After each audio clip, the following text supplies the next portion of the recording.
आप सबको जय मसीह की अजीज़ों, मैं सुमन विश्वास मल फिर एक बार आपके सामने आई हूँ अपने एक और नए वीडियो को लेकर। और मेरे आज के इस वीडियो में मैं एक बार फिर आप सबका स्वागत करती हूँ। अजीज़ों, आज हम बात करेंगे पवित्र बाइबल में से यूहन्ना की किताब, उसका 20वां अध्याय, उसकी 19 से लेकर 23 आयत तक, जहाँ पर लिखा है चेलों पर प्रकट होना, यानी कि यीशु मसीह चेलों पर प्रकट हुए थे।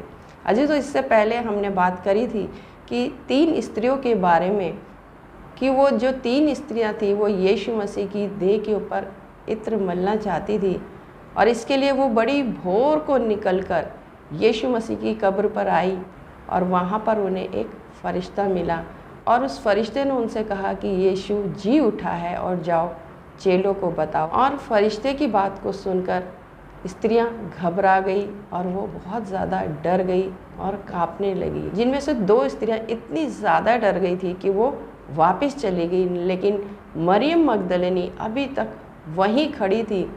और इसके थोड़ी ही देर के बाद एक और फरिश्ता उसके पास आया, और उस फरिश्ते ने उसको फिर बताया कि यीशु मसीह जी उठा है, और जाके चेलों को बताओ कि यीशु मसीह जी उठा है। जब हम वचन में पढ़ेंगे तो वहाँ लिखा है कि इसके थोड़ी देर के बाद खुद यीशु मसीह भी मरियम मगदलिनी के सामने प्रकट हो गए। और जब यीशु मसीह मरियम मगदलिनी के सामने प्रकट हुआ और मरियम मगदलिनी ने उनको छूने की कोशिश करी, तब यीशु मसीह ने उनको रोक दिया और कहा कि मुझे मत छू, क्योंकि मैं अभी अपने पिता के पास नहीं गया हूँ, बल्कि मेरे भाइयों को ये बता कि मैं उनके परमेश्वर और अपने परमेश्वर, उनके पिता और अपने पिता के पास वापस जाता हूँ। उसी दिन जो सप्ताह का पहला दिन था, संध्या के समय जब वहाँ के द्वार पर, उसी दिन सप्ताह का पहला दिन था, संध्या के समय जब वहाँ के द्वार जहाँ चेले थे यहूदियों के डर के मारे बंद थे, तब यीशु आया और उनके बीच में खड़ा होकर उनसे कहा, तुम्हें शांति मिले। यीशु मसीह का खुद मरियम को दर्शन देना, उससे पहले फरिश्तों ने जो मरियम को दर्शन दिया था, उसका कारण ये था कि यीशु मसीह जल्द से जल्द चेलों तक खबर पहुंचाना चाहते थे कि वो जी उठा है। ये सब कुछ जो हो रहा था वो सब परमेश्वर की मर्जी से हो रहा था, कि वो तीनों स्त्रियां यीशु की कब्र पर आई और उन्हें वहाँ पर वो फरिश्ता मिला, और फरिश्ते ने बताया, क्योंकि परमेश्वर पिता ये चाहते थे कि वो स्त्रियां और फरिश्ते जल्द से जल्द चेलों तक ये खबर पहुंचा दे। क्यों परमेश्वर चाहते थे कि चेलों तक ये खबर पहुंच जाए? क्योंकि चेले बहुत ज़्यादा डरे हुए थे, चेले बहुत ज़्यादा घबराए हुए थे, और यही कारण था कि चेलों ने अपने आप को एक कमरे में बंद कर लिया था। किस बात का चेलों को डर था? चेलों को डर था वहाँ की गवर्नमेंट का, क्योंकि जब उन लोगों ने उसके गुरु को सलीब पर चढ़ा दिया था, तो उनके साथ ना जाने वो और क्या कुछ ना करते, और इसी डर के मारे चेले बंद थे। चेलों को डर था मौत का, चेलों को डर था मृत्यु का।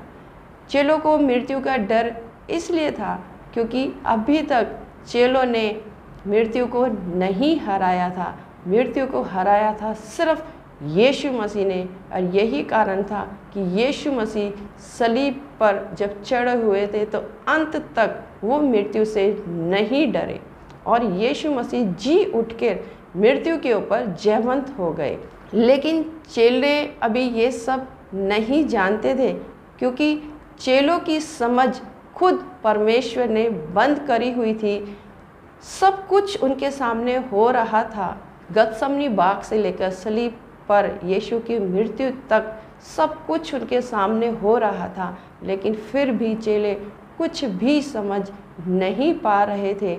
और इस समय वो बहुत ज़्यादा डरे हुए थे, घबराए हुए थे, क्योंकि चेले वो लोग थे जिन्होंने यीशु मसीह के लिए अपना सब कुछ छोड़ दिया था, अपने परिवार को, अपने रोज़गार को, अपने घर को, और सिर्फ यीशु मसीह के पीछे ही चलना और यीशु मसीह की आज्ञाओं को मानना ही उनके जीवन का मकसद बन गया था। लेकिन जिसको उन्होंने अपना गुरु माना था, उसी को उन लोगों ने पकड़ लिया था और सलीब पर चढ़ा दिया था। और यही कारण था कि चेले बहुत ज़्यादा घबराए हुए थे। पूरा समाज, हर एक लोग जो थे उनके दुश्मन बन गए थे। और पतरस, जिसके बारे में यीशु मसीह ने भविष्यवाणी करी थी कि तू 3 बार मेरा इनकार करेगा, वो भी बहुत घबराए हुआ था, क्योंकि खुद यीशु मसीह ने उससे कहा था कि शैतान ने परमेश्वर से तुमको मांग लिया है कि वो तुम्हें गेहूं के समान फटके। और यही वो समय था कि जब शैतान चेलों को गेहूं की समान फटक रहा था और चेले बहुत ही अकेले हो गए थे, डर गए थे। उन्होंने अपने आप को कमरे में बंद कर लिया था। और यही कारण था कि यीशु मसीह जल्द से जल्द चेलों तक खबर पहुंचाना चाहते थे कि वो जी उठे हैं। और इसके लिए उन्होंने फरिश्तों को चुना और उन महिलाओं को चुना कि वो जाकर चेलों को बताए, को यकीन दिलाने के लिए कि वो जी उठे हैं। यीशु मसीह बंद कमरे में, जहाँ पर चेले बंद थे, उसी कमरे में वो उन सब के बीच में प्रकट हो गए। क्या कारण था कि यीशु मसीह जबकि वहाँ के दरवाजे बंद थे, वहाँ पर उनके बीच में प्रकट हो गए थे? उसका कारण ये था कि यीशु मसीह ने मृत्यु को हरा दिया था। इससे पहले तक जब यीशु मसीह उन सब के बीच में थे तो शरीर उनको लेके चलता था, लेकिन अब यीशु मसीह जयवंत हो गए थे मृत्यु के ऊपर। शरीर को, देह को उन्होंने हरा दिया था। अब शरीर उनको लेके नहीं चलता था, बल्कि आत्मा शरीर को लेकर चल रही थी। शरीर बेशक वो था, शरीर बेशक बदला हुआ था, लेकिन अब आत्मा का शरीर के ऊपर अधिकार हो गया था। यही कारण था कि यीशु मसीह बंद दरवाज़ा होते हुए भी उनके बीच में प्रकट हो गए। शरीर था तो सही, लेकिन अब शरीर की आत्मा के आगे कुछ भी नहीं चलती थी और आत्मा शरीर पर पूरी तरीके से जयवंत हो चुकी थी। और तब फिर यीशु मसीह ने उन्हें वो दी जिसकी उस समय सबसे ज़्यादा उन्हें ज़रूरत थी। यीशु मसीह ने उन्हें शांति दी, क्योंकि वो शांति पूरी तरीके से खो चुके थे। वो बिल्कुल अस्त व्यस्त हो गए थे। वो अपने आप को संभाल नहीं पा रहे थे। उनको समझ नहीं आ रहा था कि वो क्या करे। ऐसे में यीशु मसीह उनके बीच में प्रकट हुए और उनसे कहा कि तुम्हें शांति मिले। और यहाँ तक ही नहीं, यीशु मसीह ने उनको यकीन दिलाने के लिए अपने हाथ और अपने पैर और अपने पंजर को दिखाया कि जहाँ जहाँ उनको कीले ठोके गई थी और जहाँ पर उनको भाला मारा गया था। और जब चेलों ने उसको देखा तब चेले उसको पहचान गए और चेले आनंद से भर गए। अरे ये तो वही यीशु है जो उनके साथ चला फिरा करता था। और चेले उसको देख के हैरान हो गए थे और वो उसको देख के बहुत ज़्यादा खुश थे। जो उनसे खो गया था वो उनको मिल गया था। और यीशु मसीह ने उनके ऊपर वचन की ये बात पूरी करी कि मैं तुम्हें कभी अनाथ नहीं छोड़ूंगा, मैं तुम्हें कभी अकेला नहीं छोड़ूंगा। अब चेले यहाँ पर अकेले नहीं थे, लेकिन अजीज़ों, चेले यहाँ पर अकेले नहीं थे, लेकिन थोड़ी समय के बाद यीशु मसीह को उनको छोड़कर हमेशा के लिए स्वर्ग में अपने पिता के पास जाना था। लेकिन यीशु मसीह नहीं चाहते थे कि चेले अकेले रहे। और ऐसे में यीशु मसीह ने जब उनको शांति दी तब उनको एक और चीज़ दी, वो थी पवित्र आत्मा। और तब यीशु मसीह ने उनके ऊपर पवित्र आत्मा फूका और उनसे कहा कि पवित्र आत्मा लो। यीशु मसीह अब उन्हें भेजना चाहते थे। यीशु मसीह उनसे वो काम लेना चाहते थे जिनके लिए यीशु मसीह ने उन्हें चुना था। क्योंकि जब वो यीशु मसीह के पीछे पीछे चलते थे, वो समय सिर्फ उनका ट्रेनिंग का समय था। क्योंकि जिस समय चेले यीशु मसीह के पीछे पीछे चला करते थे, उस समय यीशु मसीह उन्हें सिखा रहे थे और यीशु मसीह उन्हें सब कुछ दिखा रहे थे। ये समय कुछ इस तरीके का समय था कि जैसे कि कोई व्यक्ति कहीं काम करने के लिए उसकी पहले ट्रेनिंग लेता है, और ये समय और वो समय चेलों का ट्रेनिंग का समय था।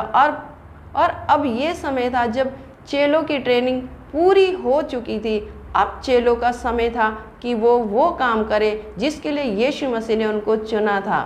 और यही कारण था कि यीशु मसीह ने उनसे कहा कि जिस प्रकार पिता ने मुझे भेजा है उसी प्रकार मैं भी तुम्हें भेजता हूँ। लेकिन थोड़े समय के बाद ही यीशु मसीह अब चेलों को हमेशा के लिए छोड़कर स्वर्ग में अपने पिता के पास जाने वाले थे। लेकिन अब चेले अकेले किस प्रकार से जाते, और इस वजह से यीशु मसीह ने चेलों को उनकी सहायता के लिए एक बहुत ही कीमती चीज़ दी, और वो कीमती चीज़ थी पवित्र आत्मा। लेकिन यीशु मसीह ने उन्हें पवित्र आत्मा क्यों दी? इसका एक बड़ा कारण था कि उनकी सहायता करने के लिए, उनको फैसले लेने के लिए, उनको सही सही मार्ग दिखाने के लिए यीशु मसीह ने उन्हें पवित्र आत्मा दी। ये कहकर उसने उन पर फूंका और उनसे कहा, पवित्र आत्मा लो, जिनके पाप तुम क्षमा करो वे उनके लिए क्षमा किए गए, और जिनके तुम रखो वे रखे गए। क्या कारण था अजीजों कि जैसे ही यीशु मसीह ने उनको पवित्र आत्मा दी, उसके साथ ही उन्हें एक अधिकार भी दिया। वो अधिकार था कि जिनके पाप तुम क्षमा करो वो क्षमा किए जाएंगे, जिनके तुम रखो वो रखे जाएंगे। जहाँ पर यीशु मसीह ने कई बार हमें ये कहा है कि अपने अपराधियों को क्षमा करो, और यहाँ तक कि जब यीशु मसीह अपने चेलों को प्रार्थना करनी सिखा रहे थे, वहाँ पर भी उन्होंने बोला था कि जिस तरह हम अपने अपराधों को क्षमा करते हैं उसी प्रकार तू भी हमारे अपराधों को क्षमा कर। इसका कारण ये था कि हमें एक दूसरे के अपराधों को क्षमा करना चाहिए, और यही शिक्षा यीशु मसीह ने हमें दी थी। लेकिन इसके बावजूद भी यीशु मसीह ने यहाँ पर उन्हें एक अधिकार दिया, जिनके अपराध तुम क्षमा करो वो क्षमा किए जाएंगे, जिनके तुम रखो वो रखे जाएंगे। जहाँ पर यीशु मसीह ने ये कहा कि अपने अपराधियों को 7 के 70 बार क्षमा करो, वहीं यीशु मसीह अपने चुने हुओं को ये अधिकार देते हैं कि जिनके अपराध तुम क्षमा करो वो क्षमा किए जाएंगे, जिनके अपराध तुम रखो वो रखे जाएंगे। बहुत बार ऐसा होता है कि जब उसके भेजे हुए लोग यीशु मसीह के सुसमाचार को लेके लोगों के पास जाते हैं तो बहुत सारे लोग उनको ग्रहण करते हैं, लेकिन बहुत सारे लोग ऐसे भी होते हैं जो समाचार ग्रहण नहीं करते। ना तो वो उनकी बातों को ग्रहण करते हैं और ना वो उन्हें ही ग्रहण करते हैं, बल्कि उल्टा वो उनके ऊपर तरह तरह के दोष लगाते हैं और उनको अलग अलग तरह से सताया जाता है। और ठीक ऐसे समय के लिए यीशु मसीह ने उनको ये अधिकार दिया था, जिनके अपराध तुम क्षमा करो वो क्षमा किए जाएंगे, जिनके तुम रखो वो रखे जाएंगे। और इसे हम देखेंगे लूका की किताब उसके 10वें अध्याय में, जब यीशु मसीह उन्हें भेज रहा था और कह रहा था मैं तुम्हें भेड़ों के समान भेड़ियों के बीच में भेजता हूँ। और उसकी 10वीं और 11वीं आयत में लिखा है, परंतु जिस नगर में जाओ वहाँ के लोग तुम्हें ग्रहण ना करे तो उसके बाजारों में जाकर कहो, तुम्हारे नगर की धूल भी जो हमारे पाँव में लगी है हम तुम्हारे सामने झाड़ देते हैं, तो भी ये जान लो कि परमेश्वर का राज्य निकट आ पहुंचा है। मैं तुमसे कहता हूँ कि उस दिन उस नगर की दशा से सदोम की दशा अधिक सहने के योग्य होगी। हाँ जो यहाँ पर यीशु मसीह ने नहीं कहा कि तुम उनको क्षमा करके वापस आ जाना, बल्कि यीशु मसीह ने कहा कि जो तुम्हें ग्रहण ना करे उनके नगर में अपने पैरों की धूल झाड़ देना। यही वजह थी कि यीशु मसीह ने चेलों से कहा कि जिनके अपराध तुम क्षमा करो वो क्षमा किए जाएंगे, जिनके तुम रखो वो रखे जाएंगे। इसका एक दूसरा कारण ये भी है कि यीशु मसीह ने उनको पवित्र आत्मा दी थी, और जब पवित्र आत्मा से भरकर परमेश्वर के सुसमाचार उसके दास या उसके दासी सुनाते हैं, और तब उनका कोई विरोध करता है या उनके बारे में झूठ बोलता है या उनके बारे में गलत फैलाता है या उनको सताया जाता है, तब उनको नहीं सताया जाता बल्कि पवित्र आत्मा के बारे में गलत कहा जाता है। और ऐसे में यीशु मसीह ने कहा है कि तुम्हारे सारे अपराध क्षमा किए जाएंगे, लेकिन पवित्र आत्मा के खिलाफ अपराध तुम्हारे क्षमा नहीं किए जाएंगे। इस प्रकार यीशु मसीह चेलों के सामने प्रकट हुआ, उनका डर उनके भय को दूर किया, उनको शांति दी, उनको पवित्र आत्मा दिया, उनको अधिकार दिया, और यहाँ पर चेलों को पूरी तरीके से यीशु मसीह ने तैयार कर दिया कि अब वो जाएं और उसके सुसमाचार का प्रचार करें। आज के वीडियो में यीशु मसीह हमें यही सिखाते हैं कि जब हम यीशु मसीह के पीछे चलते हैं और यीशु मसीह के पीछे चलने के कारण हम बहुत सारे दुखों को उठाते हैं, हमारे पर दोष लगाया जाता है, तब भी यीशु मसीह हमें अकेला नहीं छोड़ते। और ऐसे समय के लिए यीशु मसीह ने बेशक हमें भेड़ बना के इस संसार में भेजा है, लेकिन यदि हम अपना भेड़ का स्वभाव ना खोए और भेड़ के समान ही हम उनके बीच में रहें, तब यीशु मसीह ने उनको 2 चीज़ें दी होती है जिससे कि वो निराश, हताश या परेशान ना हो। और वो 2 चीज़ है, एक पवित्र आत्मा जो उनकी सहायता करता है और जो उनको संभालता है, और एक वो अधिकार कि जो लोग उनको ग्रहण नहीं करते, उन लोगों ने उसके भेजे हुओं के साथ किया था, उसका वो उनसे बदला ले सके। आइए हम प्रार्थना करें। धन्यवाद यीशु, धन्यवाद पिता, धन्यवाद परमेश्वर, आज के नए सुंदर समय के लिए तेरे नाम का धन्यवाद चढ़ाते हो पिता। तू बहुत महान, दयालु और बहुत पवित्र प्रेमी पिता परमेश्वर प्रभु जी, यहाँ तूने एक बार फिर अपने प्रेम को अपने चेलों के प्रति प्रकट किया खुदा। बेशक जब तुझे क्रूस हुई पिता, तूने उनकी समझ को बंद किया हुआ था, लेकिन पिता परमेश्वर जी तूने अंत तक उनको नहीं छोड़ा खुदा। तुझे उनकी चिंता थी पिता परमेश्वर, इसके लिए तूने कितना सब पिता परमेश्वर, कभी अपने फरिश्तों को, कभी उन मरियम को, कभी तू खुद प्रकट हो गया, उनको यकीन दिलाए कि तू जी उठाए खुदा। तेरे इस बड़े प्रेम के लिए तेरे नाम का धन्यवाद हो प्रभु कि आज भी तू अपने लोगों से ऐसा ही प्रेम करता है और उनको कभी भी अकेला नहीं छोड़ता। तेरे नाम का धन्यवाद चढ़ाती हूँ प्रभु। तेरे हाथ में उन सभी लोगों को सौंपती हूँ जो तेरे नाम के कारण सताए जा रहे हैं, जिनके ऊपर दोष लगाया जा रहा है खुदा। तू पिता परमेश्वर उन सबका रक्षक और उन सबका निगहबान हो पिता। जब वो गिरे तब तू उन्हें संभाले रखना खुदा। तू उनका निगहबान होना यीशु मसीह। उन सभी लोगों के लिए दुआ मांगती हूँ पिता जो तेरी ओर ताक रहे हैं खुदा, जो किसी ना किसी परेशानी में है पिता परमेश्वर, किसी न किसी आजमाइश में, बीमारी में है यीशु मसीह जी। तो उनके ऊपर दया कर, क्योंकि वो तेरी ओर ताकते, जिनका आस और विश्वास सिर्फ तू है खुदा। तू दया कर उन सभी लोगों के ऊपर प्रभु जी, अपनी सामर्थ और अपनी चमत्कार उन सब के ऊपर उंडेल खुदा। उनके अजीज़ों के ऊपर उंडेल पिता परमेश्वर, ताकि पिता परमेश्वर वो अपने विश्वास में पिता परमेश्वर तेरी नज़दीकी में बढ़ते चले जाएं खुदा, और तेरे नाम की महिमा करने वाले हो सके पिता। तेरा धन्यवाद करती हूँ प्रभु जी, हमेशा की तरह पिता। आज भी तूने मेरी प्रार्थना को सुन लिया पिता, और तू उन सबके जीवन में काम कर रहा है पिता। तेरे हाथ में हर एक को सौंपते हुए पवित्र यीशु मसीह के नाम से मांगती हूँ, आमीन।